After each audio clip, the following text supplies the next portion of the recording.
ಎದುರುಗಳಾಗೋದೇನೋ ಆಮೇಲೆ ರಾತ್ರಿ ಹೊತ್ತು ಚೋಯ್ಕೊಳ್ಳೋದು ಆ ಥರ ಏನೋ ಹೋಗ್ತಿದ್ವಿ. ನಾನು ನನ್ನ ಫ್ರೆಂಡ್ ದುರ್ಗಾ ಪ್ರಸಾದ್ ಅಂತ ಒಬ್ಬ ಇದ್ದ. ಈಗಲೂ ಅವನಿಗೆ ಸೈಕಲ್ ಹುಡ್ಕೊ ಬರ್ತಾಯಿದ್ದೀವಿ. ಸಡನ್ನಾಗಿ ಡ್ರಾಪ್ ಕೇಳಿದ್ರು ಒಬ್ಬ ಅಜ್ಜಿ. ಡ್ರಾಪ್ಗೆ ದುರ್ಗಾ ಪ್ರಸಾದ್ ಇದ್ನಲ್ಲ, ಅವನಿಗೊಂದು ಸ್ವಲ್ಪ ಸೆಂಟಿಮೆಂಟ್ ಜಾಸ್ತಿ.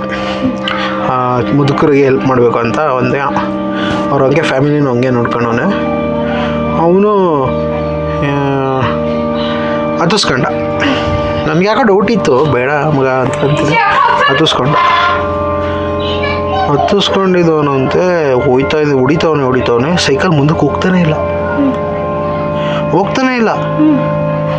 ಫುಲ್ ಹೋಯ್ತಾ ವೆಯ್ಟ್ ಜಾಸ್ತಿನೇ ಆಯ್ತೈತೆ.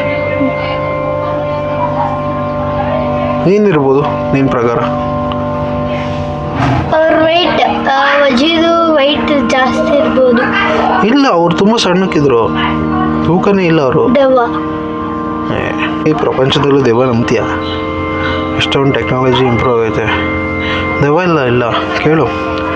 ತುಳಿದಿದ್ದೀವಿ, ಸೈಕಲ್ಲು ಹೋಯ್ತಿಲ್ಲ.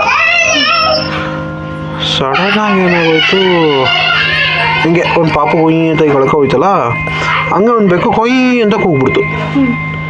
ನಮಗೂ ಅದು ನಾವು ಬರ್ತಿರೋದು ಸ್ಮಶಾನದ ರೋಡು. ಅಲ್ಲಿ ಸಡನ್ನಾಗಿ ನೋಡ್ತೀವಿ, ಒಂದು ಪೋಸ್ಟರ್ ಹಾಕೋರೆ, ಭಾವಪೂರ್ವ ಶ್ರದ್ಧಾಂಜಲಿ ಅಂತ. ಅದು ಹಾಕಿರೋದು ಈ ಅಜ್ಜಿ ಫೋಟೋನು ಅದೇ ಥರ ಐತೆ. ನಮಗೆ ಫುಲ್ ಭಯ ಆಯ್ತೀವಿ. ಹಿಂದೆ ತಿರುಗಿ ನೋಡ್ತೀವಿ, ಅಜ್ಜಿ ಇಲ್ಲ.